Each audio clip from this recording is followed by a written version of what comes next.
So in this section, we are now going to be talking about three different things. The one is about what businesses are doing and can do on climate change. The second is about, and when I say businesses, Jeanne will be speaking on this, but also Mark Watson will speak about shipping and aviation in particular, so two other sectors.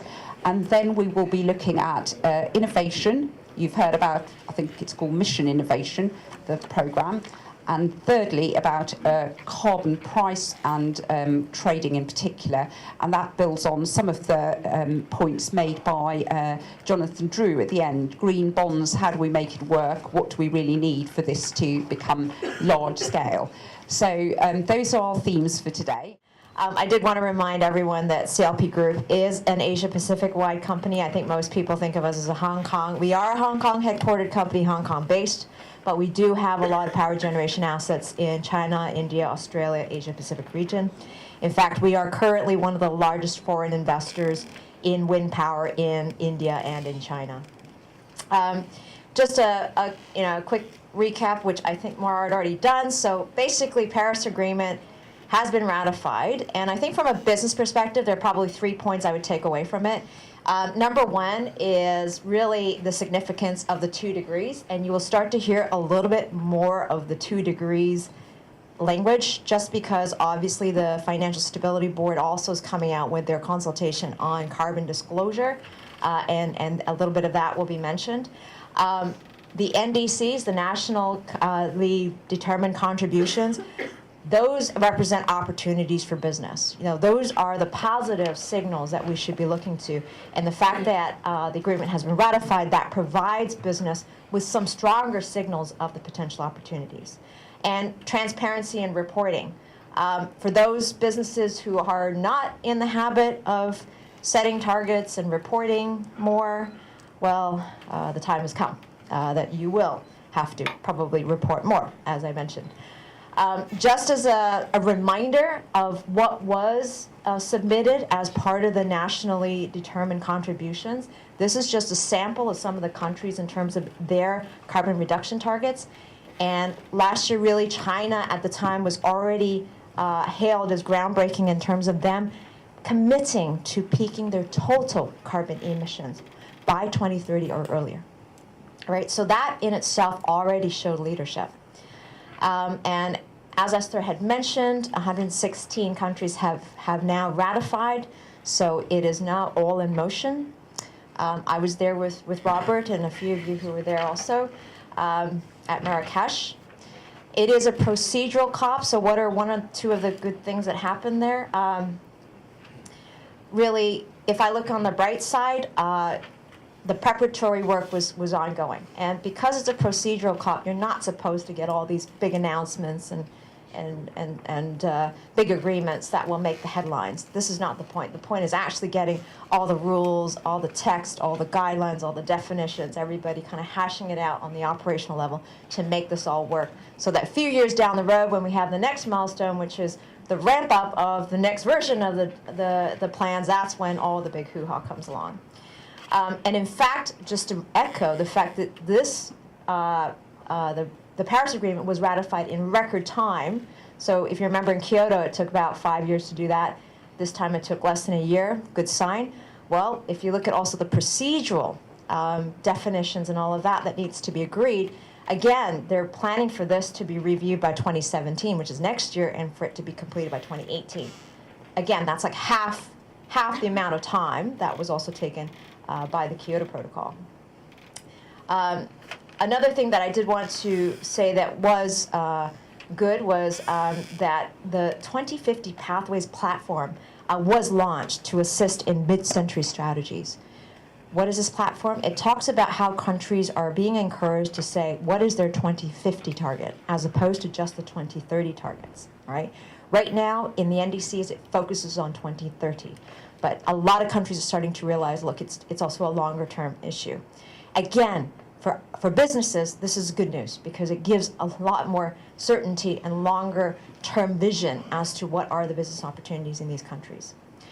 Perhaps taking a bit more time and maybe slightly less positive was there was a bit of a note alluded to the funding itself, that yes, countries, reconfirmed their support of 100 billion by 2020, but no roadmap or what was really agreed. And whether there would be continuation of the adaptation fund, again, that was not agreed. So, there's commitment on funding, but none of the details are there. So everyone's still a bit skeptical. How do we report on the progress of each country in terms of how well you've done against your own report card that you developed yourself? Again, there's a little bit of contention because the developing economies right now, under the Kyoto Protocol type of reporting, it allows for the developing economies and the developed economies to report in a slightly different way. But there has been argument that now under Paris Agreement, everybody should be reporting in a certain way, and therefore there's a little bit of contention there. And of course, everybody assumes that kind of conversation will go well into 2018. And then there are some pretty critical issues that are homeless items, which means that no working group is looking at it right now. For instance, what is the common time frame for the future NDCs as we ratchet down 5 years at a time? So that's one thing. And for instance, setting a new quantifiable goal on finance. So even though the 100 billion is supposedly the commitment by 2020, but let's say by 2030, what should that number be? How do we set that up? Those details have not been agreed either. But again, it's still all positive. Things were happening. It just takes time. Just another pretty photo. Another view of Robert's point about the venue. All you need to do is stand there and you will end up meeting all the ministers and different people that will be running along, and your old friends that you haven't seen from other parts of the world. That was just a really great place to be. Just to introduce some of the government, so what we've also been seeing, so typically when we go to the COP, there's usually what is called the green zone and the blue zone. And the blue zone is where the government negotiations happen. And in the past, it was really government only. Only in the last few years, actually further to Copenhagen, we've started to see more of the business being allowed to also have side events. And in fact, a lot of these side events end up being government business together. And just as an example, Energy Day, for instance, which was held by the Sustainable Energy for All, the UN initiative, and IRENA, which is a renewable energy cooperation. They held an Energy Day where both businesses and governments continue to commit and to show what progress they've made. The two initiatives that I put up there I think are worthy of note is RE100. These are companies that have committed to going 100% renewable, typically before 2030. Some are 2025, some are just now, so it depends on where in the world they are, which means that they have renewable energy that they can procure. And also there is what is called the EP100, which is doubling energy efficiency by 2020 or 2030 as well. This is more of an American-led initiative. A lot of the business have signed on to that simply because it makes business sense to be more efficient. On the right, just reiterating that 2050 Pathways platform. This platform about mid-century strategies is also not just for the countries to put up their own strategies. And in fact, at Marrakesh, U.S. reiterated its 80% reduction below 2005 levels by 2050. Canada also had the same by 2050, and Germany 80 to 95%, and Mexico 50%. So these four countries officially have submitted mid-century strategies, which are also available online. But they also link this platform to cities and to businesses who have committed as well. And in our case, actually, CLP Group is also on that list because we've also committed to 2050 targets too. Mission innovation, I won't say too much. I think someone had mentioned, and I know we have a representative from the Canadian government who's also involved with the mission innovation, and carbon capture and storage, of course, in the power sector was hailed as one of the several bullets that we needed. However, we feel that the momentum on that has been slowing down, and so it'd be really good to really see the mission innovation continue to press on. The Breakthrough Energy Coalition is kind of the business or the investor, actually it's the investor sector saying that they would support the mission innovation in the sense from a financing perspective. So you can have countries saying they want to do something, but at the same time you kind of need the business or the investor sector to say, okay, where's the money coming from? How are we going to help for those targets to be achieved? Trump, I won't say anything more, as everyone said, yes, it's all, and in fact, you can see Ernie Moniz there, who's the U.S. Secretary of Energy, and Jonathan Pershing, who was the U.S. Special Convoy on climate change. Yes, they did put up brave faces while they were doing all of these panels, and they remained positive.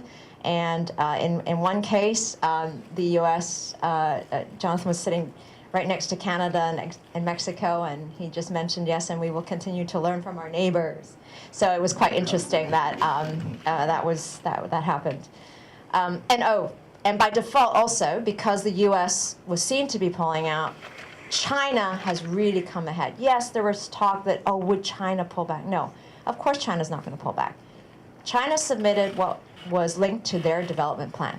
This is what they're going to do anyway. In fact, all the countries that have submitted their nationally determined contributions, they submitted them based on their current trajectory of development. And this was in isolation, really, of what other countries were going to do or not do. And that's why Trump's appearance really, at this point in time, I would say would have very little impact on their current NDC. Now, does it impact how much they're going to ratchet up for the next one? Okay, that is to be determined. That probably will be more the impact. The development of China's carbon market, I am not an expert in this area, but all I can say is yes, everybody knows that it's going to be rolled out. Everybody knows that in the last few years, they've had 7 different pilot trading schemes going on, all with various different rules. And ultimately, the one that will come out next year will be one national scheme. There's been a lot of talk about how these pilots will integrate, or you don't shut them down necessarily, and basically that was the whole point. You don't necessarily shut them down, but how do they evolve in order to be a part of the bigger national scheme? Part of the learnings of, China has done extensive study in their process of trying to develop their own schemes. They've looked at the EU ETS. They've gone around, done a study tour, even to North America. And now they realize, okay, so having allowances, for instance, having a mechanism so that you actually can implement emissions trading, but you have to do it in a way that does not provide a shock to the industry, but rather you transition into it. And so an allowance system basically can provide that opportunity for a transition into getting everyone into that trading scheme. And so if we look at recommendations from the International Emissions Trading Association, they actually wrote a paper, actually just got published in 2016, on the status of the China markets. And there were basically 5 recommendations that they did mention. Setting the cap right, which I think everybody knows by now, but managing and avoiding overlapping policies. Now, this is something that has come out relatively newer in the sense that everybody seems to be very focused on coming out with new policies in order to tackle one problem. But a lot of times, there is a disconnect in the sense that that industry that they are regulating may already have other policies that they need to deal with. And that conflict often is not recognized by the issuing department, which is not necessarily in connection with another department that's regulating the same sector. So that becomes a bit of an issue. And that's why I think it is very important from a business sector. We're always saying we need the government to be more coordinated so that when they come up with these policies, there is better coordination. Of course, the other 3, strong compliance and enforcement regime, which is reporting. I think the 7 pilots, from the 7 pilots, at least 2 of them, you can actually see really good improvement on reporting, verification, good practices being implemented. So we're hoping that those lessons can be learned and transferred. That there does need to be avoidance of carbon leakage, but yet staying linkage ready. So ultimately, of course, I think with any trading, ultimately you start off with a regional scheme, and after a while, when all the kind of low-hanging fruits of trading can be met, the next step would be to have international linkage. So then the system does need to have that ability. And of course, having other multiple trading products. We need to bear in mind one thing. Unlike the EU, emissions trading in China will not be the flagship policy for reducing emissions. This is very key. It will be one policy in a broader policy basket that the central government will use to combat rising emissions levels. So this is why I go back to this point that we do need to make sure all the other policies that are being also enacted, are they acting in unison or synergistically? That's great if they are, but if there might be a possibility they're not, then actually we need to revisit how to make sure those policies don't overlap and actually counteract the positive movement that we want to see them going in. One example is, for instance, in the energy sector or the electricity sector in China, there is a major electricity sector reform that's going on. All right, electricity may start to be, well, actually, it is starting to be traded. Now, this makes it an extra level of complexity, because if people can actually go and procure directly renewable energy, do you need carbon trading? Not sure. But if there are other possibilities for that to happen, we were talking about how do you finance low carbon energy? Well, that's one way of doing it, which is direct procurement of PPA directly from a consumer. So, for instance, Apple can come up to a current wind developer or a current SOE in China who actually has renewable energy and say, can I strike a power purchase agreement with you directly so I can procure renewable energy from you 100% for the next 10 years? You know, that is a possibility. And in fact, we are seeing some of these RE100 companies that have actually committed to procuring renewable energy going in that direction. So maybe just a tiny bit more on the energy sector dilemma or challenges. Renewable energy, of course, we're all very positive about it, but different regions will have different rates of adoption because some will just not have as much resources as other places will, right? So Hong Kong is a good example. And so we cannot expect every place will be moving at the same rate in the same direction all the time. And this is a good example where you can see regions like China has that opportunity, but you look at India. And in fact, I would like to ask all of you, if you are going to watch Leonardo's movie, which is Before the Flood, 33 minutes into the movie, he is in India. And he will be talking to someone who basically puts him on the spot saying, if everyone in India consumes just like everyone in the US, like you, we're all going to be fried. Basically, that's what she said. And Leonardo went on to say, okay, but the salvation is renewable energy. We're going to do more renewable energy and storage. And she was like, and then he said, you're not agreeing with me. She goes, yes, this is the Indian way of telling you I don't agree with you. All right? And you have to watch it because she will show you. In India, India's going to say, look, if you can do this, why can't we do this? It's not fair. If you're telling us we're not allowed to have access to energy at all, and yet you're not doing renewables. In fact, China and other places in the world are all doing more renewable energy than even the U.S. What right does the U.S. tell us that we have to go in this direction? So I think this is a very important point, that this social inequity and access, where some places in the world still need access, is very important. And so just a few last bits on, for instance, as an example, what CLP is trying to do.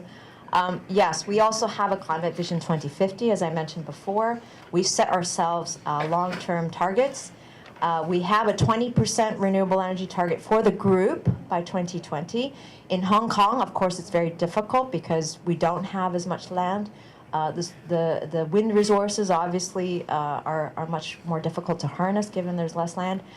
Solar energy, I think, of course, there's opportunity for some solar, but how much? I think that is really the question.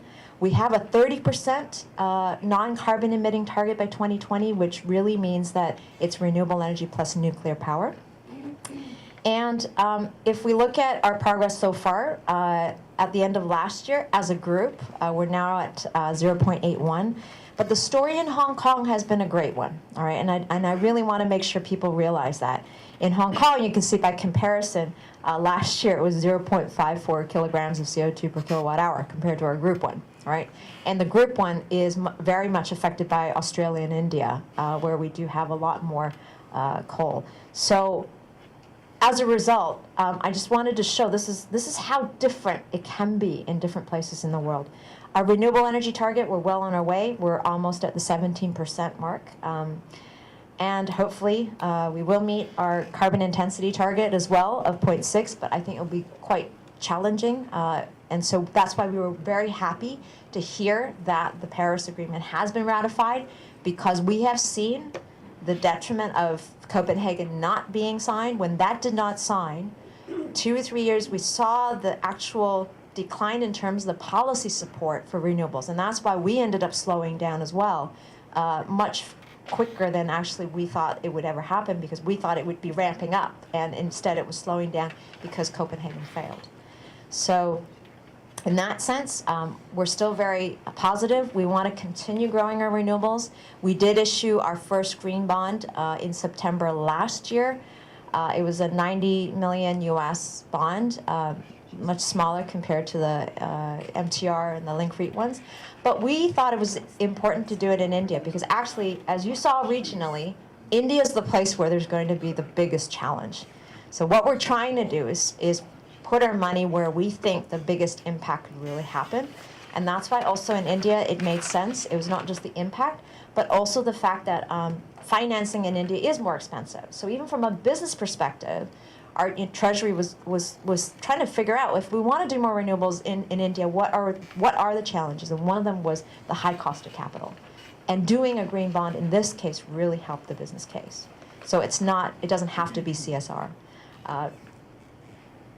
And in Hong Kong, what are we continuing to do? Well, of course, we're going to continue to offer our services in terms of energy efficiency services, whether it's energy auditing or advisory services or even providing interest-free loans in some cases, so that people can actually implement some of the energy-saving equipment that they would like to procure.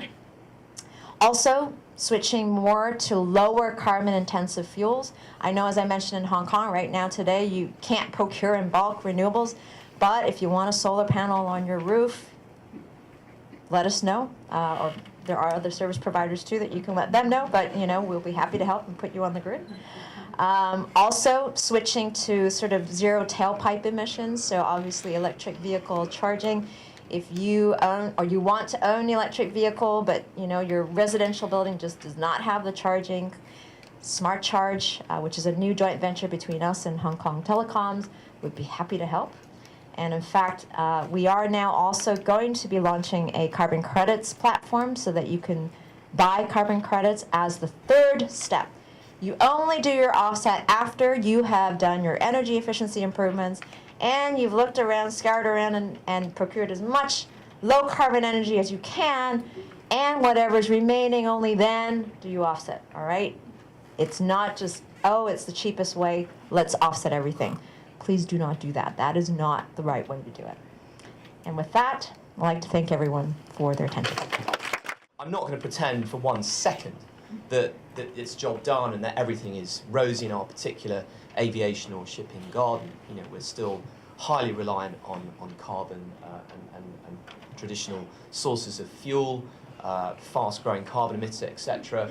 We know that there's still a long way to go, but I like to think that in particular in aviation, a lot has been done and we're on the right track. So I'm going to talk about two different sectors, so aviation and shipping. You see what I did there? I got two rather large blue kind of vessel and an aircraft show you there. So I'm going to really compare and contrast, but I'm going to start really by talking about aviation, first of all. And I think it's all about the fact that aviation's position has been, how does that industry, how does that sector maintain a license to grow in the face of climate change, in the face of increasing concern from regulators, increasing pressure from NGOs and others, and what have they actually done?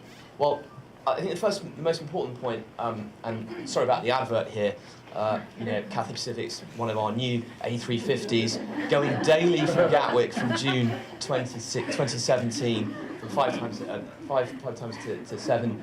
Fantastic aircraft. I highly recommend them to you. That's the only company advert there will be. I can assure you. So, again, in the past, I think the industry was often very apologetic. With 2% of anthropogenic emissions, etc. That's a lot in terms of absolute tonnage. That's like iron and steel. That's like Norway. So that was never an excuse really for inaction. The issue was growth. The IPCC forecast that by 2050, aviation will account for 3% of total GHGs, man-made GHGs. But the fact is, you have to look at this in the context of the value that aviation brings in terms of its social, its economic benefits, the jobs it supports, etc. So it's a very difficult discussion, as it always is around sustainability, about trade-offs. But the fact is that the industry is growing, but we know as an industry that we were very much in the crosshairs of regulators, and it was to us as an industry unacceptable to allow the industry to grow unconstrained without actually doing something about that in real terms. And here's the sort of, what we would call the famous wedges diagram, our kind of marginal abatement cost curve, really, which effectively just sort of says, look, if we allow things to go at an unconstrained growth, then the industry becomes very much on an unsustainable trajectory. So our focus in the last, particularly in the last 15 years, has been around improvements in technology, improvements in operations, the way we fly aircraft, the infrastructure with airports, for example, and air traffic control delays and trying to minimize those, and then looking at more radical technology options and the opportunities from alternative fuels. And this becomes important because in a second we're going to talk about, what are we committing to? So to understand that, you do need to be aware of this growth curve. So the industry has been focused on 3 goals. The first one, and these were all announced in 2009, the first one was to improve fuel efficiency by 1.5% average fuel efficiency improvement year on year. The second one was a commitment to try and stabilise emissions from the sector from 2020 through what we call carbon neutral growth, and then a more radical, longer term plan to reduce net CO2 emissions from aviation by 2050 over a 2005 baseline. But it's the middle one, that middle target, that's been most in the forefront of our minds, I would guess, since about 2008, 2009. And then, effectively, in October of this year, we managed to get something that I think many of us who work in the sustainability field in aviation thought may never have happened, which was that we became the first global sector to announce a global emissions deal that would see us being part of a UN-agreed international agreement on aviation emissions from 2020. And I could give us all a great big pat on the back, but I think it is important. But I would say it really was something that I think came out of Paris in a way. The emphasis, the commitment around that, the pressing need was a direct result of what happened in Paris, I think. It really focused the minds of the industry and governments, 191 governments, to try and get their heads around this issue. So we've managed to get this deal, and I'm going to talk a little bit about how do we do that, because I think it's important how we talked about process. Now, a couple of speakers have alluded to things like the EU emissions trading scheme. I think what was being very important for us, and I can only say this from an industry perspective, from an aviation perspective, is that previous international efforts to try and curtail and constrain and to deal with aviation emissions were fundamentally flawed in terms of their design. And frankly, if I'm honest, one of the worst offenders was the EU's emissions trading scheme. Now, Cathay Pacific in particular was one of the first airlines that called on the UN to actually regulate emissions at a global level.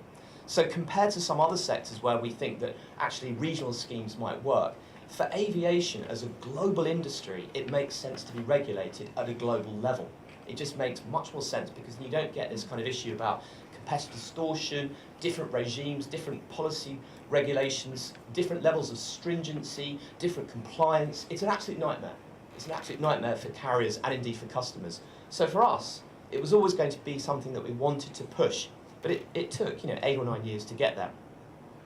But we saw some real kind of huge problems with the EU ETS. So of course, as many of you will know, the EU ETS was designed really for power generation. It wasn't designed for mobile emitters like aviation. It was designed for fixed-based emissions. And what the EU did, and this is thanks to Connie Hedegaard and her friends at DG Klima, and we tried so hard to lobby them and say, please don't design it in this way. Don't just put aviation into the same basket as power, but they did. So what we ended up with was hugely distortive impact. So for example, we had Jeanne's referred to things like carbon leakage. We were experiencing that. I loved this chart. I used to use this quite a lot. We did a lot of work with our friends and carriers in China, in the mainland, where we effectively formed a coalition to really lobby governments around this issue. So, those of you who do fly from, say, Hong Kong on, say, Cathay, will know that we fly direct into the European Union.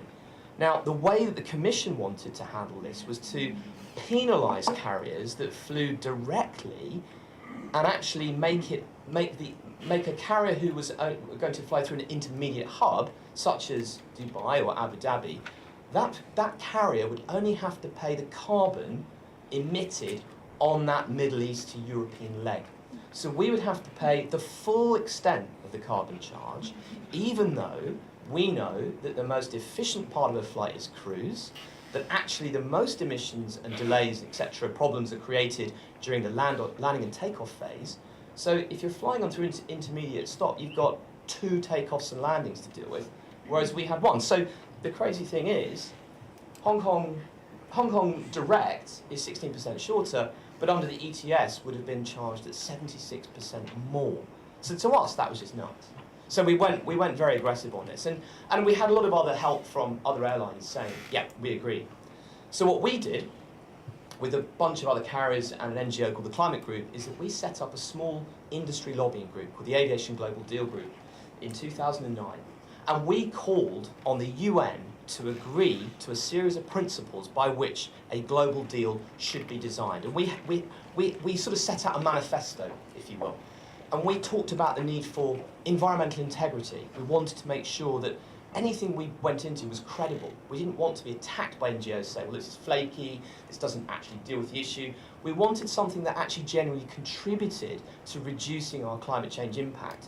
We wanted to make sure there was distributional equity between countries and reflective of things like the UNFCCC's Common but Differentiated Responsibility issue. We wanted to make sure that anything we did was politically acceptable, and that most importantly, all airlines, all competitors would face equal treatment in a given market under this scheme. And the things I've just mentioned are the principles that we came up with. But those were the principles that ICAO signed up to in 2010. So by this time you could see that the industry was having quite a strong dialogue, and there was a coalescing of the views really between industry, NGOs and governments. I've just highlighted those. So what have we got now? So like I said, we have this scheme which has a lovely catchy title, the Carbon Offset and Reduction Scheme for International Aviation, or CORSIA, because obviously it was developed by governments. And that was agreed at the most recent ICAO assembly, and Evelyn, my colleague from Cathay, was there to see it all get signed off. Interestingly, I think what's important, of course, is with all of these things is it's a compromise. So the industry wanted very much a kind of mandatory approach. We wanted all carriers, all countries to sign up, so you got complete coverage. But what we've ended up with is a kind of voluntary phasing in approach, where you've got 65, 66 countries signing up. The good thing is they account for around 80% of the total increase in CO2 post-2020, so we've got relatively good coverage. There'll be a review, and then we'll get into a much more stringent mandatory phase. But there are also exceptions and exclusions for least developed countries, small island developing states, and so-called de minimis states, where you have a low proportion of aviation.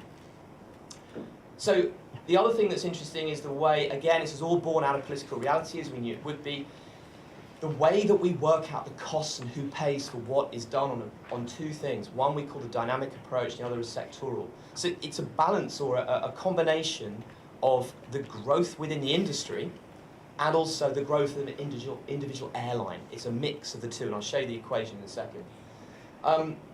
It's about offsets. It is an offset scheme, but we think it's credible because we've worked so hard with leading NGOs to try and work out what those offsets should look like and what would be credible. We don't want to have something that we think, oh yeah, that's does that project exist? No, we want to use UN certified emissions. So we're looking at things like CDM, but potentially even RED+. I've talked a little bit about the phasing, and I think you don't need to probably dwell on too much. This is probably going into a little bit, but you can see that it ratchets up over time. It becomes more stringent as we get into the second phase from 2027 onwards, effectively. And those of you who really like your maths, your numbers, I'm not going to try and walk through this, but this is the way that we calculate how the offsets are going to work and who pays what. One of the biggest issues, as you can probably imagine, when industry and governments come together is, well, who pays and how should that be based? But a lot of this was born out of the discussion that's been really has dogged the UNFCCC for many years, which is common but differentiated responsibility. And it's notable, for example, Jeanne mentioned about India there. India have actually not signed up to this scheme as yet. So you can see that in some developing countries, there's still that preoccupation, which is, look, the developed world has already had its development. Why should we be penalised? We want to grow our aviation industry, just as you guys in North America and Europe did. And I guess we would have some sympathy for that. But I think we've managed to try very hard to square that particular circle. And I suppose that the final bit on this piece is, will it be effective? Well, I've said it's a compromise, but I think what is important is that it's just one part of the story here. The work on technology, the work on biofuels, operational improvements, that carries on. That doesn't go away at all. So, we do have relatively good coverage. For industry, it's a relatively, it's not a too bad a hit. It's around 0.5% of total revenues, so it can be done within the context of the business. We have worked, and we will continue, I think, to work with NGOs to ensure that those offsets are credible. We are also looking to see what happens in Europe, because one of the things that was always said was by the Europeans was, if there was a global deal at ICAO, they would then look to either blend or ratchet back or even disband the EU ETS. We're not hearing that at the moment, but we live in hope. Because what we don't want to see is multiple layering of different schemes and different compliance regimes. That's a nightmare for us. And again, I think it's important to note that we're talking about Paris here. This is outside of the Paris Agreement, but it's very much in concert or in keeping with it, because it fills an important gap. Because aviation and shipping were not covered neither by Kyoto nor by Paris. And CORSIA is mandatory in latter years. This is not going to be a long-term voluntary agreement. And as I said, I think we've nailed it in the sense that we have the Paris principles, the UNFCCC principles of equity and CBDR enshrined within this through the phasing approach and the way we're calculating those costs. So, very quickly, where's maritime on the same issue? Well, the good thing for the shipping guys is, they can hold up the fact that, for shipping, it's very much the lifeblood of the global economy, 90% of world trade by volume, a vital lifeline for many communities. But, in terms of environmental performance, it's a kind of a mixed picture. Over long distances, it's a highly efficient mode of transport.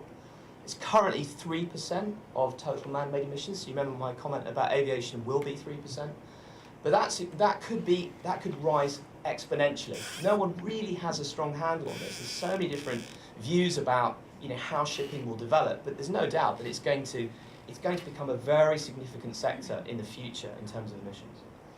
What have they done?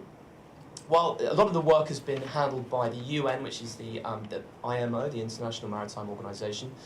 They have this thing called the MARPOL Annex 6, Chapter 4, which has design targets and energy efficiency targets for new ships post-2025 and some fairly stringent targets. But one of the things that I think has been very, very interesting, and it comes right on the back of ICAO, is that in October 2016, the IMO finally agreed a roadmap on how they reduce their emissions going forward out to 2030. And so things are happening, and the last bullet's important. They are starting to examine a global market-based measure, again, largely on the back of Paris, largely as a result of what's happened in aviation. I think there has been huge pressure on shipping. I think they are the next sector to really be targeted by the environmentalists, and perhaps rightly so. You know, I think for many, many years, even people who've worked in shipping would argue that they have managed to skirt around some of these issues, and now is the time for them to take action and to do that in a meaningful way. So, you know, they are already starting to look at how their roadmap will align with the 2 degrees challenge. The market-based measure piece is still there, but it's also very controversial. They've expressed some of the same issues that we did in aviation around the distortion of regional schemes, equal treatment in different routes and different markets versus differentiation according to where a company is based. And there's been quite a lot of support for the idea of a simple carbon levy in industry, because I think it would be much more administratively simple. But as those of you who know the industry quite detailed know, it's quite hard to pin down where shipping companies are often based because of registries and flags of convenience. So this is a very, very challenging issue for them. Prospects of a global market-based measure, well, like I said, they met in London very recently. Good progress was made. I think, you know, we're starting to get to real progress. There has been a publicly stated commitment by the IMO that they will look to try and build in a mandatory market-based measure, and as part of that, they're looking at different targets. But they're still quite a long way behind aviation in that regard. And then lastly, compare and contrast, and I've done a sort of chart there to just really show, for me, tremendous similarities in this industry. You know, it really is same but different, but it's very interesting how these two industries are facing the same issues around reputation, around license to operate, license to grow, and how they're dealing with it. And I do think that we're having a lot more dialogue now with the shipping companies, because they have seen what we've done in aviation and they want some of that. There's even a group that we're involved in called the Sustainable Shipping Initiative that is actually looking to try and develop an industry coalition that can then lobby IMO in a more aggressive way to try and scale up and get this kind of global deal. So that's the story in a nutshell. Thank you very much. My topic is on a very recent study that we are doing for the Hong Kong government. Is the role and future of a carbon trading system in Hong Kong, and the role of Hong Kong if we really want to participate in the national ETS scheme in China.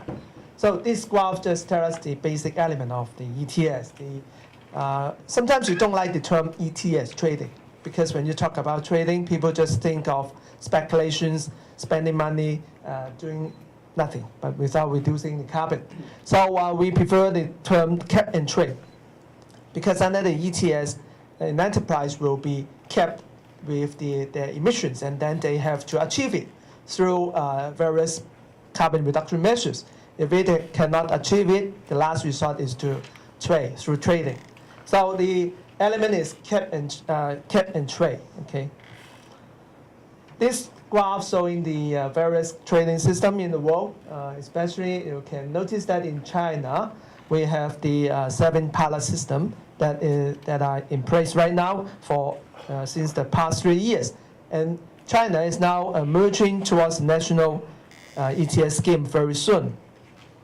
So this slide shows you that the time frame, since 2011, they put out the 7 schemes, and right now they are still up and running. And starting from next year, they will be unifying these 7 schemes into a national trading system. Although they may not be unifying all the trading platforms, but definitely they will unify the trading arrangement and the policy as well as the legislations. Now this summarizes the very snapshot summary of the trading system. First one was established in 2013. Mostly of them, actually all of them, cover power industry and also the manufacturing industry. Now we understand that in Hong Kong the situation is quite different, because the power company are legislated by the scheme of control. So the situation in Hong Kong is quite different. Other major outcomes include that through the trading systems, China has achieved 62 million tons of carbon emission reduction, which is equivalent to a worth of $274 million US. And another part, very special thing is that they have the offset, what they call the CCER, China Certified Emission Reduction projects that are available for offsetting by the regulated enterprises. There are altogether 501 CCER projects, totaling the amount of 41 million tons of carbon reductions. So through this emission trading system, either you achieve your cap through reduction or through trading of quotas, and the last resort is through this kind of offset by the CCER projects. Now, in our study for the Hong Kong government, we are charged to answer these 4 questions. Number 1 is there is a case for Hong Kong to establish our own ETS. Second one is there a case for Hong Kong to become a part of the national ETS? Now, the current situation is like that. The Chinese government is planning their own national ETS system. They haven't said that Hong Kong will be included in the national system yet, but we don't think it will be including Hong Kong in it because of the one country, two system arrangement. But anyway, Hong Kong is always welcome to join the ETS market in whatever way we want to participate. Third question is there any certain skills that Hong Kong has that we can contribute and make contribute to the mainland ETS systems? For example, our professionals in the accounting field or in the financing field, can we help them to make the system work more properly or more efficiently? And the last question is, if we do nothing, what will be the risks? Now, we handle this kind of questions through focus groups and individual interviews of the stakeholders. Right now, we have completed 6 focus groups already, and here are the some of the responses from the interview and the participants. On the first question on ETS, some consider that we should establish the local ETS for reasons including there would be an opportunity to set a very clear target of carbon reduction. So with the two, we will be working towards it jointly. And of course, this is the mainstream development in the world, so Hong Kong should not lag behind. And this will also encourage people to take action, early actions. And also it can encourage innovative ideas when the system is in place, and definitely can create jobs. But there are also obstacles, concerns from the participants, including the idea that Hong Kong is too small. The market is so small that the local ETS would hardly be a very efficient, effective trading platform. The cost will be very high, given the size is small, and so there will be uncertain cost benefit of the system. It needs a long time to build up because you need a lot of legislation to back up, and of course the bureaucracy. Okay, once they involve the government, it will be very bureaucratic. On the second question on whether we have a role to take part in the ETS, national ETS systems, some people say that yes, we should actively participate because Hong Kong is always the door or the bridge for China to connect to overseas market and the investors. There are opportunities for our financial market, at least, to participate. So this is a good chance for us. But there are also concerns and obstacles. Number one is national ETS system is still not yet come out, so we don't know the details. It's too early to talk about whether we should take part in it. Second one is that if we really participate to such an extent that some of our enterprises are included in the national system, then maybe end up in one day the companies will just simply buy the quotas from the national market without actually reducing our carbon emission while we spend all the money outflowing out of Hong Kong. So this is the very big concern from the participants. On the third question on what skills we have that will be useful to the national ETS, obviously people would say that the carbon financial service, because we are the financial center of the world. So this is the very important know-how we can contribute. Professional service, including auditing, verification, consulting, and advisory, are also well developed in Hong Kong, so we can contribute there. But there are also concerns because the market demand for offshore ETS derivative trading is still unknown. Whether we can help the national ETS to establish offshore derivative trading market in Hong Kong is still uncertain. And also in China, through their various trial schemes in China over the past 3 years, they have already developed their own professional teams. So they have all the expertise there. Do they still need Hong Kong contribution? It is doubtful. Last question on the risk from inaction. Obviously, a lot of people will be concerned that we will lag behind other countries to face this climate change problem. And also, it will have a negative effect on the image of Hong Kong being the international financial center and a smart city. We are doing nothing in these great topics. And we will miss opportunities especially for the financial sectors. And this carbon trading is a very good tool to educate the public as well. So if we do not do anything, we will miss the chance to help raise the awareness of the public. But there are also concerns that actually there will be no risk if we do nothing, because there will be still other policies on climate change of the Hong Kong government to tackle the problem. So ETS is only a very one of the policies that we can adopt, but without this one, we still have other policies to do it.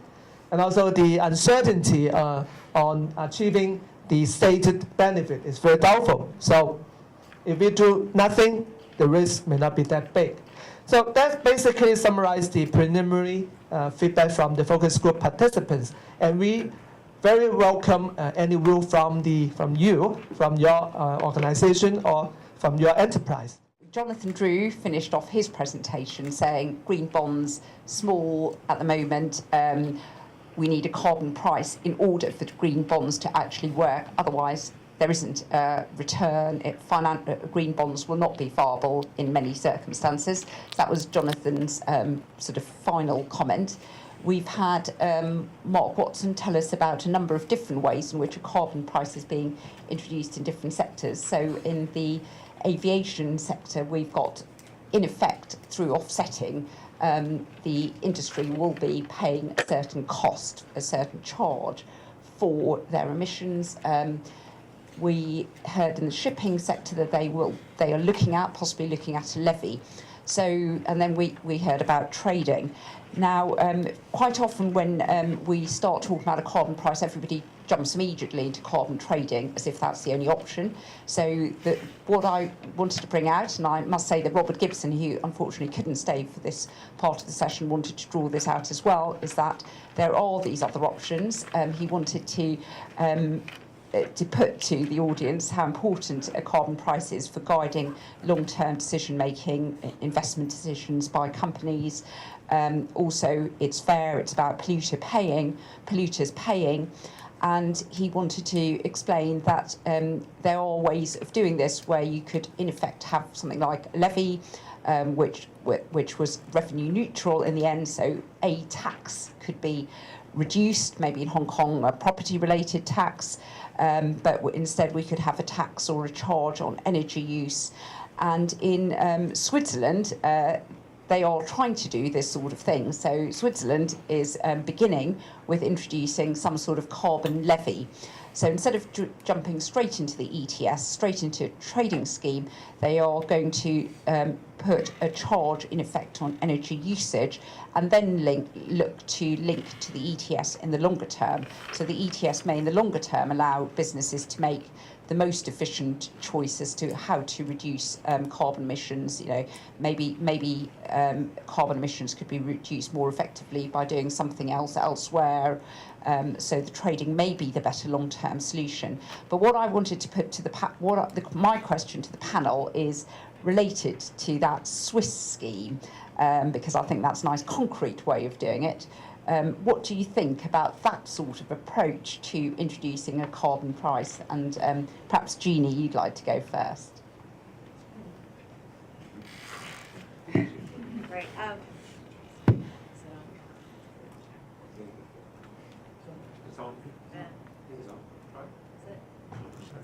Oh, it doesn't matter. I'm loud enough. Okay. All right. So, I think I always go back to the first Point. Why are we doing this? We're trying to do this to reduce carbon. So let's just go back to that point.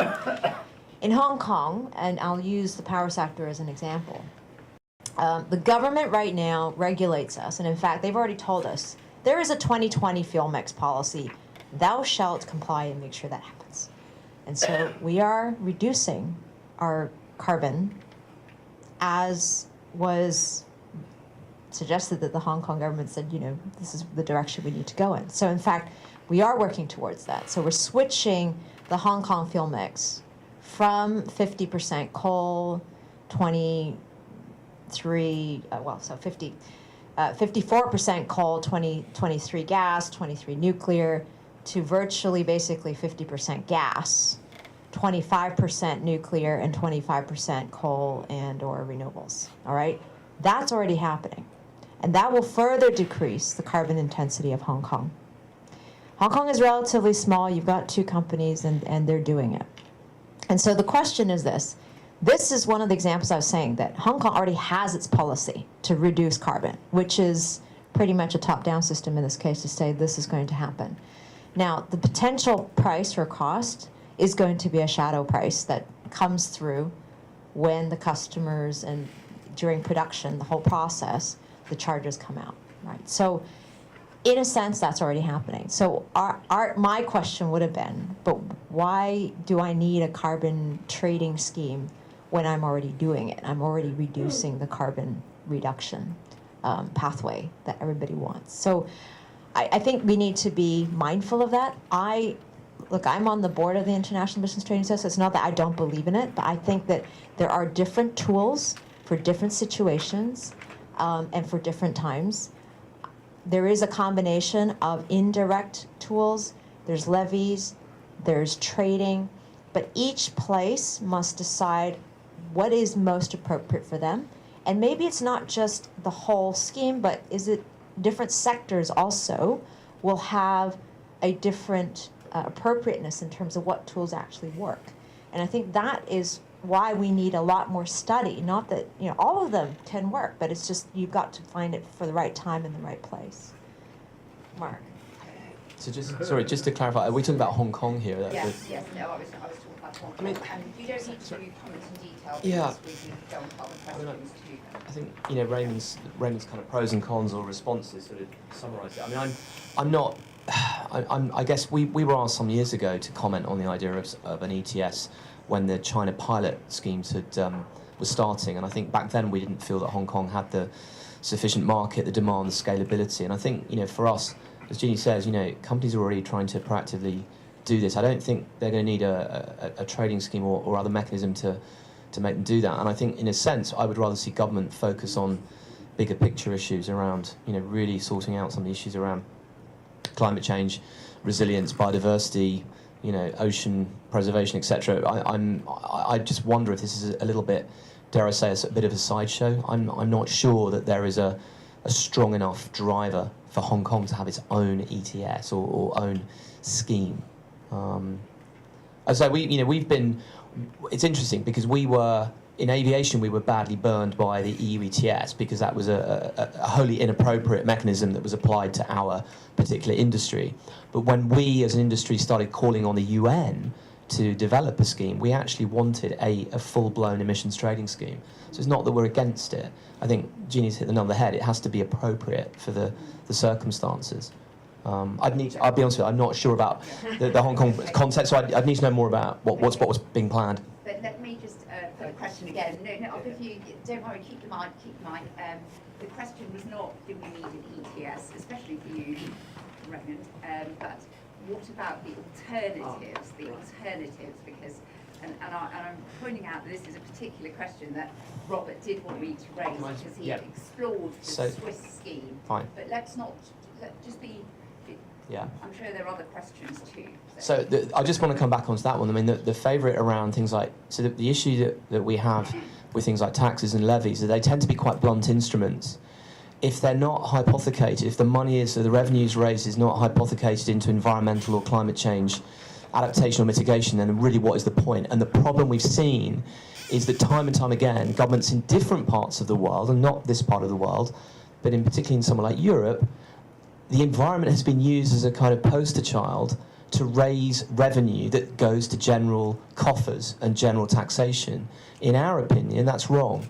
You know, anything that, and this is why trading is actually a good mechanism, you need to make sure that the funds are being hypothecated into projects that make a difference, that actually achieve the design or the aims of the scheme. And I think the problem with taxes is, you know, they don't go away, they get ratcheted up, and they're awfully difficult to repeal, and they often don't have the intention or the delivery is not there. So I have concerns. I think, you know, again, from our experience in aviation, I would say we've tended to shy away from levies and taxes. They tend to be very blunt instruments. You're going to challenge that, aren't you? Raymond, first, yeah. Okay, I would like to put out very straightly that when the government commissioned us for this study, they put it very clearly that they don't have any policy in mind. They're not even thinking of formulating one yet. But they understand that in the world, ETS is developing so quickly, especially in view of China ETS national scheme is going to put out next year. So they cannot just sit there and do nothing. So they will just commission a very small study to tap the opinion of the society. That is our objective of the study, not to make or not to pick anything we want to pick. We want to solicit all different views and then plainly reflect to the government. And the next step is what is their process. Okay. Okay, thanks very much. I still can't tell whether this mic actually, no, it is working now. It is working. Okay, does anybody have a question? Some people have a question. One over there. Let's take the three questions and then we'll put them to the panel as a whole. So the gentleman over here. Hi, Nigel Redding, the Census and RIBA, Hong Kong. Speaking hypothetically, looking for an ideal world solution, which of course we don't exist in, but we do need to target and have committed to after Paris and Marrakesh. What if we took a leaf out of, say, Apple's or Google's book and we had a leading private stakeholder? It could be a public stakeholder as well, or semi-public, like MTR, for example. What if they came to one of the or both of the utility providers in Hong Kong and said, we have a business model financed by green bonds that will, or some other green finance vehicle, that will allow us to ensure part of our estate or a new development or a refurbishment, perhaps in the property sector in Swire's case, can go 100% renewable. We, like Apple, like Google, want part of our estate to be 100% renewable, and we'd like a power purchasing agreement or an ESCO or a green performance contract arrangement. It might just be an individual building, say a hotel, which is a 24/7 operation, very highly serviced, very energy intensive. So a lot of obvious savings as well as corporate social responsibility. Kudos there. What if they were to say, come to you, Jeanne, at CLP, as an example, and say, we want 100% renewables, like Google, like Apple. We want to be the benchmarking exemplars, first movers with first mover advantage. Can you see a scenario where CLP would be able to come back with a 100% renewable solution, just as a case study pilot scheme for the rest of Hong Kong stakeholders to basically assess over time? Okay, let me take the other two questions. And can people asking questions please try and keep them quite short, if you don't mind? Sorry. My name is Johnny Kwan. Since aviation and marine transportation has not been directly under the Paris Convention, so I'm very keen to know, other than Mark, what you presented as leveling the playing field, what are the industry actually doing when it comes to innovations on the engine efficiency, fuel, the routing, the connected business model with the airport operation, ground transportation, bridging, and so on and so forth. What is the action in bringing real reduction by the aviation? Okay, thank you. And there was a third question over here. Thanks, Rob from PwC. To Mark, congratulations on Corsia, fantastic. It's just going to take a long time to come in, and another doubt that I have is if you talk about the CDM and RED Plus being the sources of carbon credits, what price are you going to pay for carbon? And have you discussed the floor price? Because the CDM currently trades at, under €1 a tonne, so that won't make much of a difference. And the comment is about Hong Kong's ETS, and I think the problems that we have in Hong Kong are perhaps not on the supply side, but on the demand side, which is buildings and transport emissions. And so why don't we do a demand side ETS rather than a supply side ETS, which is something that has been piloted in China, and I think there's room for us to piggyback on Shenzhen's scheme.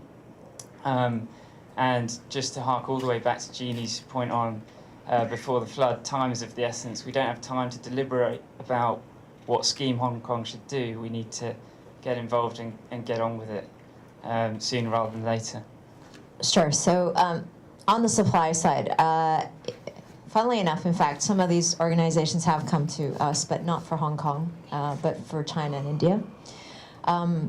Whether renewable energy can be procured there's several factors. Number one, does that resource exist and does the land exist? And in Hong Kong, quite frankly speaking, given today's technology, it is impossible to fuel Hong Kong with 100% renewable. In fact, we import 100% of our energy from the outside, so we don't really have our own energy. So that's one of the issues. The second challenge, of course, yes, the existing market structure, how it works. In China, in fact, because the electricity market is opening up, only now will it be legal to talk about direct PPAs in the recent year or so. So this is an example where even that point about procuring renewable energy in different countries is very different, because it was quite interesting. One of these players did talk to us, and they had all this experience in the US, and they came here, and then after a while they realized, oh my God, we can't do it, we can't replicate it. It's not replicable, because not only is the resource not in the right place, so even when they said, oh, you operate in China, great, and so we started talking about China, and then when they saw where the renewables were and where they were operating, if they're not on the same grid, and then they were like, oh, that doesn't work either. So there are challenges, but having said that, I think the industries are trying to move together to figure this out. And I think in China and in India, for instance, those continents are big enough such that because there may be enough physical renewable energy resources, that could happen with some of the clients. I think Hong Kong will continue to be a big challenge. In fact, the other way around, then the bigger question is integration with the China grid. That if China starts to decarbonize, and we are pretty sure it will continue to do so, then Hong Kong's role in terms of that interconnection, ultimately, we will continue to decarbonize also because of the connection with China. But one last point about Hong Kong itself, as I mentioned, we are continuing to decarbonize the generation, the supply. So if we're going to go from 0.54 next to 0.4 something by 2020, and there was an announcement by the government of their wish to close down pretty much most of the coal by 2030, then again, your carbon intensity will drop even further. So actually, we are kind of going down that path. I think right now it's just the 2030 target will be, or the action plan will soon be announced by the government, and part of it will from that side be managed. But I cannot disagree with you on the demand side. I think the demand side in terms of behavior, we don't like to see our product wasted, right? To be quite honest, we don't. It's not something that we think is a good thing. So if trading can help with that, that possibly would be an opportunity. So let me, before I take the question from PwC, let me just comment on the question that I thought was a really good point, by the way. I think that's the sort of, I think that's the direction of travel we want to see more businesses do, where there are opportunities to work together. You know, where we, as you say, if we have an asset that can be become more sustainable and work in partnership with others, both government and private sector, then I think we would be all for that. So it's a nice question, thank you. On the PwC question, well, I mean, look, it's a start. You know, we never said that this is a kind of a panacea or a silver bullet. And of course, it'll be about the demand. I mean, we're going to create quite a significant demand from our sector, as the sector then needs to start buying a significant amount of offsets in 2021, effectively. The quality of those offsets is, I think, something that we're very keen to make sure. And I mentioned things like RED+. I mean, I should just caveat that discussions are still ongoing. That hasn't been nailed down as yet. But the fact is, we as an industry want to get access to good quality offsets from a wide variety of sources, so globally. But at the same time, we have to also work with our colleagues in the NGO world who want to make sure that they are credible, verifiable, solid kind of offsets. And again, we have our own reasons to want that too. So I'm not going to get into pricing, because obviously I'm not allowed to discuss things like pricing, but any decent airline will have looked at the cost impact of this scheme and will have projected according to, because remember my chart showed industry growth, airline growth. Of course, airlines should have done the maths around what that might look like going forward. So, it's very much within the scheme. So it's a start, but it remains to be seen. I think it'll be interesting to see what happens. And coming back to this, I mean, that's a very, very wide question you've asked. It's a great question. I would say, I mean, we could have a whole presentation on that. I'd be happy to do that. And my colleague from Cathay would, I'm sure, be happy to talk to you too. But the industry's effectively got something it calls the 4-pillar strategy. Technology, operations, infrastructure, and market-based measures. It's been working on each of those 4 areas, whilst perhaps a lot of the headlines have been around the market-based measures piece, so the work on those other ones continues. And it's not just airlines, it's airports, it's manufacturers, it's the air traffic or air navigation services providers, and it's airports. We're all working in concert on the same issues. So I hope I didn't give the impression this is somehow an airline result. This is an industry commitment. This is very much an industry piece of work. But some fantastic work's been done around looking at the aircraft I showed, that A350. Fantastic new aerodynamics, carbon composite, strong use of carbon composite, lighter, better range, better fuel burn, so lower emissions. So with every new iteration of engine and aircraft, so we're getting a significant improvement. I think, having worked in that sector before I joined Cathay, I would say that one of the biggest jumps that we need to take is that radical step away from conventional types of airframes to a more radical design of aircraft, which we're not quite seeing just yet. Aircraft manufacturers and airlines are very good at working on incremental improvements, but if we really want to get to that next stage, we really want to get to that 50% reduction, we're going to have to make some big decisions about what type of aircraft we're going to buy and fly in the future. So there's a lot of work going on, but it's a great question. Thank you. What will be the immediate saving? Sorry, we really don't have time to talk afterwards. Very quick question. On the demand side, Thank you. Very, very quick answer. In our focus group with the real estate developer, when we solicit their response on the feasibility of a building ETS system, the first response was, no, never think about it. But after 2 hours discussion, they end up, that is a good idea, because in Hong Kong, building consume 90% of the electricity. And the generation side, power generation emit about 60% of the carbon. That means the building alone emit about 50% of the carbon emissions in Hong Kong. So it is naturally very reasonable to introduce an ETS system for building, if we really want to go ahead with an ETS system. So this is a good idea. But of course, there are a lot of concerns from the respondent as well, including that the building ownership is not single. In Hong Kong, we have multi-ownership. You can imagine how difficult it is to include all the owners to agree on reducing their carbon through trading. So this is a very big challenge. But anyway, this is a good suggestion.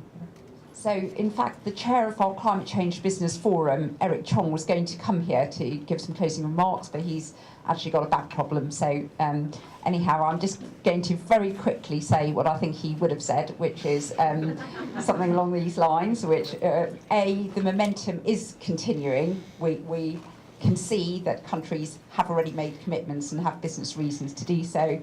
Maybe the upside of down with the difficulties in the US is that now it's over to places like China and to businesses and non-state actors to really take the lead, and we've seen a lot of the good things that businesses are doing.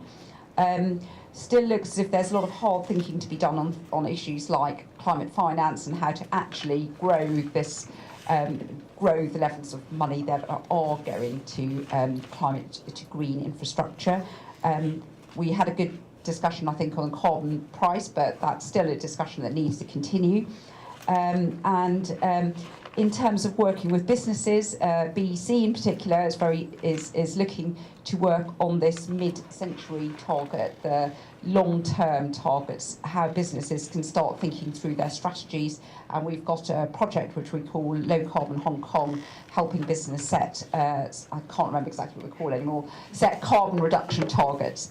And if you are in that sort of world, in the business world, please do think about getting involved. And on the mission innovation issue, again, very interesting issue, quite a lot going on in aviation. I'm plugging events now, I realise, but we are going to have a event on the 10th of January to talk about what can be done in terms of renewables in Hong Kong. And at a later stage, I know that there is going to be a discussion on policy issues, but in terms of actual innovation technology, an event on the 10th of January.